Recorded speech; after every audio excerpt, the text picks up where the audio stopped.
Hi ಎಲ್ರಿಗೂ ನಮಸ್ಕಾರ.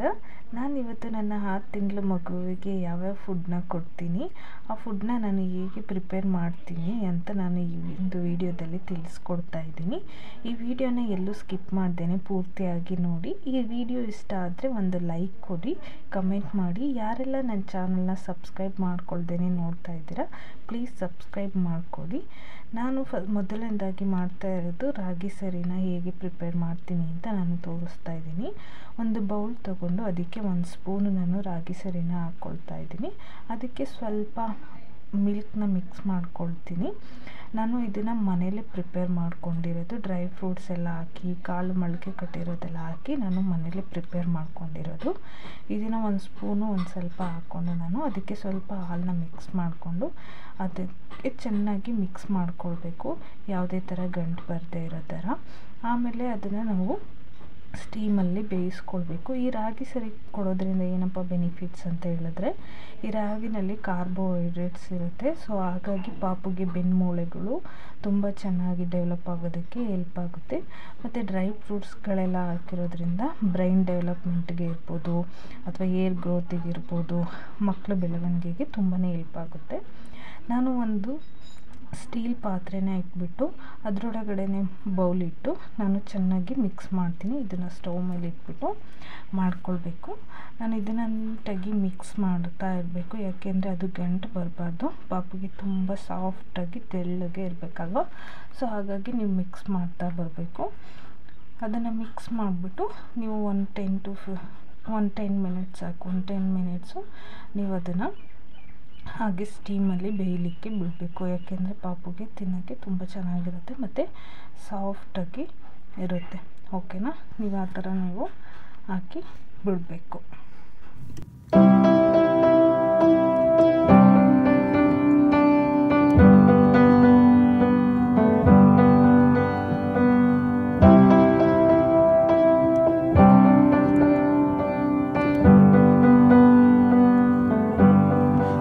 Wish that I could cough out my emotions in a healthy manner and just become the right person that actually matters. And every day I drive my car to my little job, find some peace in the stations that I throw on. But I wish there was a song with your name as the title. Oh yeah, I wish there was a song with your name as the title.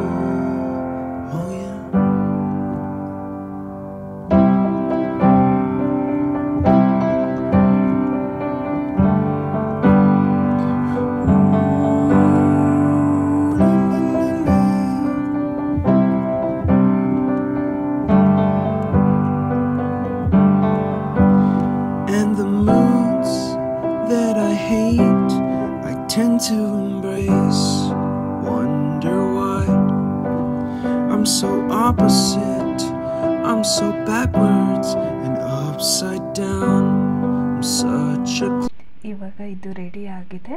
ಇದು ತುಂಬ ಸಾಫ್ಟಾಗಿರುತ್ತೆ, ಪಾಪುಗೆ ತಿನ್ನಿಸ್ಬೋದು. Next ನಾನು ಯಾವ food ಕೊಡ್ತೀನಪ್ಪ ಅಂತ ಹೇಳಿದ್ರೆ, ಆಪಲಲ್ಲಿ ಮಾಡಿರೋ ಅಂಥದ್ದನ್ನು ಕೊಡ್ತೀನಿ. ಅದನ್ನು ಒಂದು ಆಪಲ್ ತೊಗೊಂಡು ಅದನ್ನು ನೀಟಾಗಿ ವಾಶ್ ಮಾಡ್ಕೊಳ್ತೀನಿ. ಅದನ್ನು ವಾಶ್ ಮಾಡಿಕೊಂಡು ಅದನ್ನು ಮೇಲ್ಗಡೆ ಸಿಪ್ಪೆನೆಲ್ಲ ತೆಗಿತಾ ಬರ್ತೀನಿ. ಅದು ಫುಲ್ ಸಿಪ್ಪೆ ತೆಗೆದು ಅದನ್ನು ಏನು ಮಾಡ್ತೀನಿ ಅಂದರೆ, 1 ಸ್ಪೂನ್ ತೊಗೊಂಡು ಅದರಲ್ಲಿ ನಾನು ಎಲ್ಲದನ್ನು ಸಾಫ್ಟಾಗಿ ಬರೋ ಥರ ಅದನ್ನು ತೆಕ್ಕೊಳ್ತೀನಿ. ನೀಟಾಗಿ ರಿಮೂವ್ ಮಾಡ್ಕೊಳ್ಬೇಕು ಅದೆಲ್ಲದನ್ನು.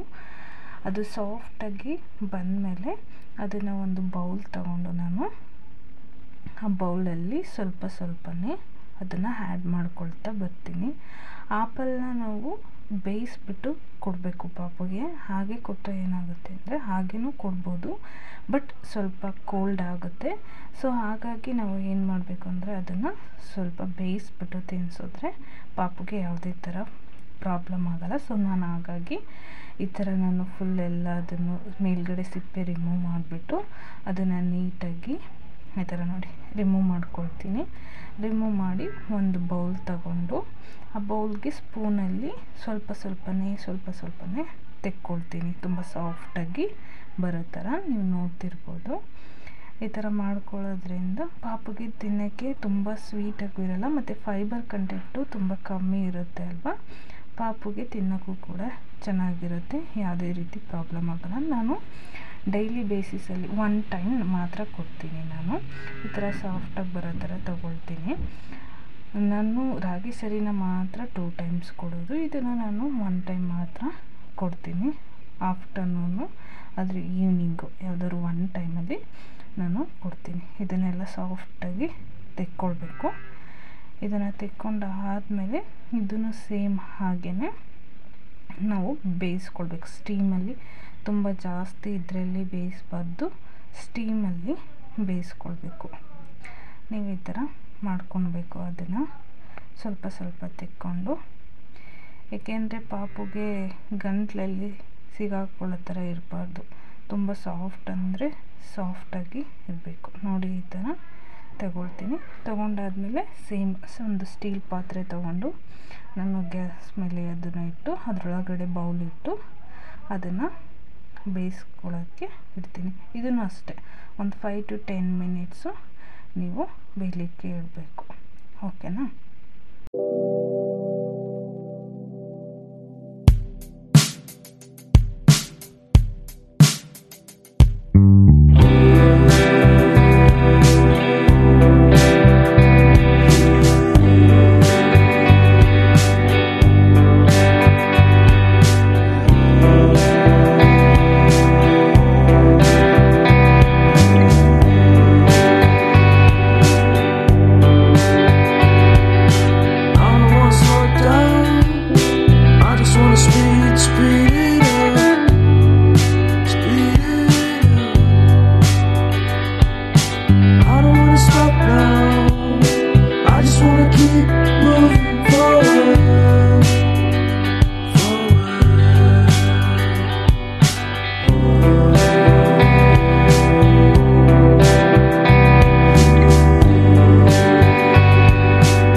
Everyone is so loud. I just want a little bit of peace and quiet. Keep it quiet. 10 minutes ಆದಮೇಲೆ ಆಪಲ್ದು ಕೂಡ ರೆಡಿ ಆಯಿತು. ನೆಕ್ಸ್ಟ್ ನಾನು ಪ್ರಿಪೇರ್ ಮಾಡೋದು ಗೆಣಸಿಂದು, ಅಂದರೆ ಸ್ವೀಟ್ ಪೊಟೊಟೊದು. ನಾನು ಒಂದು ಪೊಟೊಟೊನ ತಗೊಳ್ತೀನಿ, ಸ್ವೀಟ್ ಪೊಟೊಟೊ. ಅದನ್ನು ನೀಟಾಗಿ ವಾಶ್ ಮಾಡ್ಕೊಳ್ತೀನಿ. ವಾಶ್ ಮಾಡಿಕೊಂಡು ಒಂದು ಬೌಲ್ ತಗೊಂಡು ಒಂದು ಬೌಲಲ್ಲಿ ಸ್ವಲ್ಪ ಅದು ಮುಳುಗೋ ಥರ ವಾಟರ್ನ ಹಾಕ್ಕೊಳ್ತೀನಿ. ಅದರಲ್ಲಿ ಪೊಟೊಟೊ ಹಾಕ್ಬಿಟ್ಟು ಅದು ಫುಲ್ ಮುಳುಗೋ ಥರ ಸ್ವಲ್ಪ ವಾಟರ್ನ ಆ್ಯಡ್ ಮಾಡ್ತೀನಿ. ಅದನ್ನು ಆ್ಯಡ್ ಮಾಡಿ ಆದಮೇಲೆ ನಾವು ಅದನ್ನು ಕೂಡ ಬೇಯಿಸ್ಕೊಳ್ಬೇಕು. ಅದನ್ನು ಬೇಯಿಸ್ಕೊಳ್ಳೋದಕ್ಕೆ ಇಡ್ತೀನಿ. ಅದು ಕೂಡ ತುಂಬ ಸಾಫ್ಟಾಗಿ ಬೇಯೋ ಥರ ಇಟ್ಟು ಆಮೇಲೆ ಅದನ್ನು 2 ಪೀಸಸ್ನ ಮಾಡ್ಕೊಳ್ತೀನಿ. ಬೇಯಿಸಿ ಆದಮೇಲೆ ತೊಗೊಂಡು 2 ಪೀಸಸ್ ಮಾಡಿಕೊಂಡು ಅದ್ರ ಮೇಲೆ ಇರೋವಂಥ ಸಿಪ್ಪೆನೆಲ್ಲ ರಿಮೂವ್ ಮಾಡ್ತೀನಿ. ಅದನ್ನು ನೀಟಾಗಿ ರಿಮೂವ್ ಮಾಡ್ಕೊಳ್ಬೇಕು. ನೋಡಬೇಕು ತುಂಬ ಸಾಫ್ಟಾಗಿ ಇದೆಯಾ, ಚೆನ್ನಾಗಿ ಬೇಯಿಸಿದೆಯಾ ಅಂತ. ಅದನ್ನು ಅರ್ಧ ಬೇಯಿಸ್ಕೊಳ್ಬಾರ್ದು, ನೀಟಾಗಿ ಬೇಯಿಸ್ಕೊಂಡಿರಬೇಕು.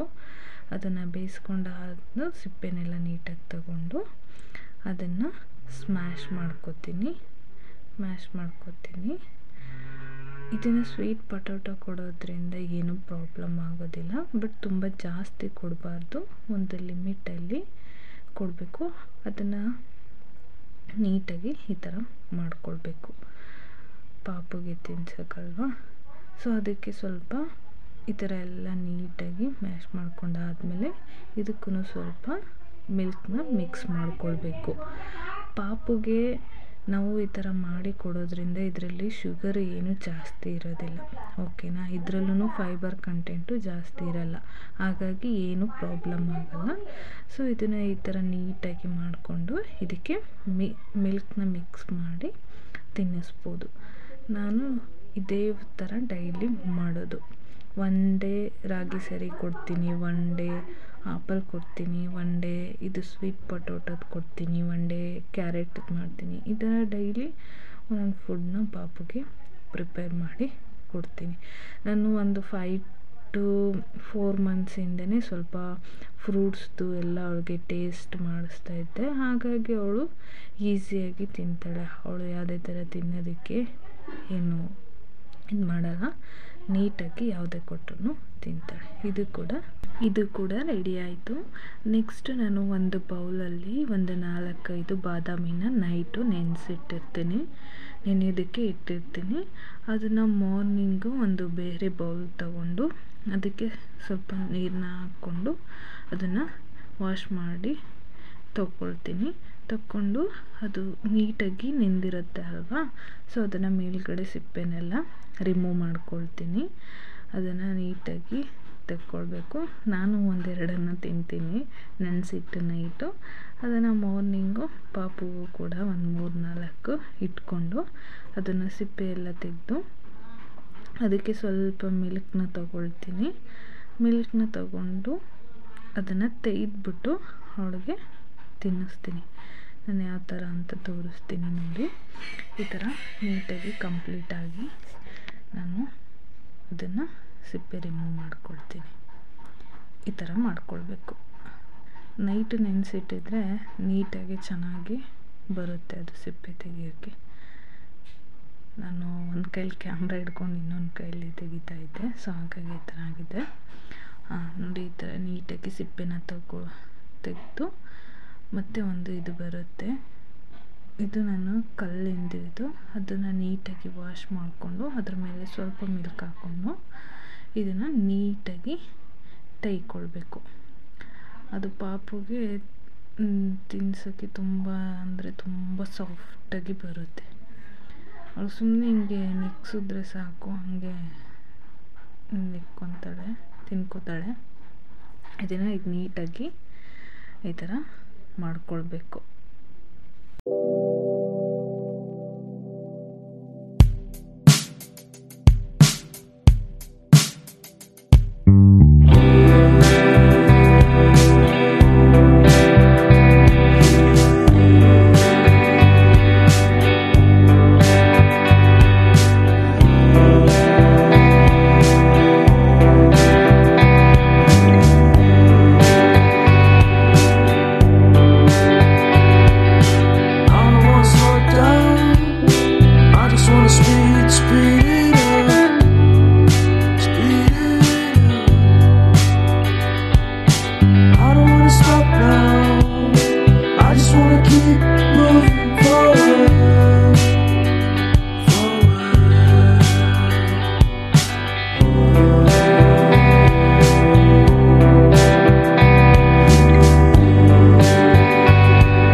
ಫೈನಲಾಗಿ ಈ ಥರ ರೆಡಿ ಮಾಡ್ಕೊಳ್ಬೇಕು. ಸ್ವಲ್ಪ ಮಿಲ್ಕ್ ಹಾಕ್ಕೊಂಡು ಈ ಥರ ರೆಡಿ ಮಾಡ್ಕೊಳ್ಬೇಕು. ನೆಕ್ಸ್ಟು 1-2-3 ಕ್ಯಾರೆಟ್ನ ತಗೊಳ್ತೀನಿ. ಅದನ್ನು ತಗೊಂಡು ನೀಟಾಗಿ ವಾಶ್ ಮಾಡಿಕೊಂಡು ಅದು ಮೇಲ್ಗಡೆ ಎಲ್ಲ ಸಿಪ್ಪೆನ ರಿಮೂವ್ ಮಾಡ್ಕೊಳ್ಬೇಕು. ರಿಮೂವ್ ಮಾಡಿಕೊಂಡು ಈ ಥರ ಚಿಕ್ಕ ಪೀಸ್ಗಳಾಗಿ ಕಟ್ ಮಾಡ್ಕೊಳ್ಬೇಕು. ಅದನ್ನು ನೀಟಾಗಿ ಮೇಲ್ಗಡೆ ಎಲ್ಲನೂ ಸಿಪ್ಪೆನ ರಿಮೂವ್ ಮಾಡ್ಕೊಳ್ಬೇಕು. ಅದನ್ನು ವಾಶ್ ಮಾಡಿಕೊಂಡು ಆಮೇಲೆ ಈ ಥರ ಚಿಕ್ಕ ಪೀಸ್ ಕಟ್ ಮಾಡಿಕೊಂಡು ಇದನ್ನು ನಾವು ಇಡ್ಲಿ ಎಲ್ಲ ಬೇಯಿಸ್ಕೊಳ್ತೀವಲ್ಲ ಆ ಥರ ಪಾತ್ರೆಯಲ್ಲೆಲ್ಲ ಬೇರೆ ಪಾತ್ರೆಯಲ್ಲಿ ಈ ಥರ ನಾವು ಹಾಕ್ಕೊಂಡು ಬೇಯಿಸ್ಕೊಳ್ಬೇಕು. ಬೇಯಿಸ್ಕೊಂಡು ಆದಮೇಲೆ ಈ ಥರ ತುಂಬ ಸ್ಮ್ಯಾಶ್ ಮಾಡ್ಕೊಬೇಕು. ನಾವು ಸ್ಮ್ಯಾಶ್ ಮಾಡಿಕೊಂಡು ಪಾಪುಗೆ ತಿನ್ಸೋಕ್ಕೆ ಈಸಿ ಆಗುತ್ತೆ. ನಾನು ನನ್ನ ಮಗಳಿಗೆ ಡೈಲಿ ಬೇಸಿಸ್ ಕೊಡೋ ಅಂಥ ಫುಡ್ಡನ್ನು ನಾನು ಹೇಗೆ ಪ್ರಿಪೇರ್ ಮಾಡ್ತೀನಿ ಅಂತ ಈ ವಿಡಿಯೋದಲ್ಲಿ ತೋರಿಸಿದ್ದೀನಿ. ಹಾಗೆ ನನ್ನ ವಿಡಿಯೋನ ಎಲ್ಲರೂ ಕಂಪ್ಲೀಟಾಗಿ ನೋಡಿದ್ದೀರಾ ಅಂತ ತಿಳ್ಕೊಳ್ತೀನಿ. ಯಾರೆಲ್ಲ ನನ್ನದು ವಿಡಿಯೋನ ಪೂರ್ತಿಯಾಗಿ ನೋಡಿದ್ದೀರಾ ಥ್ಯಾಂಕ್ ಯು ಸೋ ಮಚ್. ಹೀಗೆ ಸಪೋರ್ಟ್ ಮಾಡಿ ಅಂತ ನಾನು ಹೇಳ್ತಾ ಈ ವಿಡಿಯೋನ ಮುಗಿಸ್ತೀನಿ. ಬಾಯ್.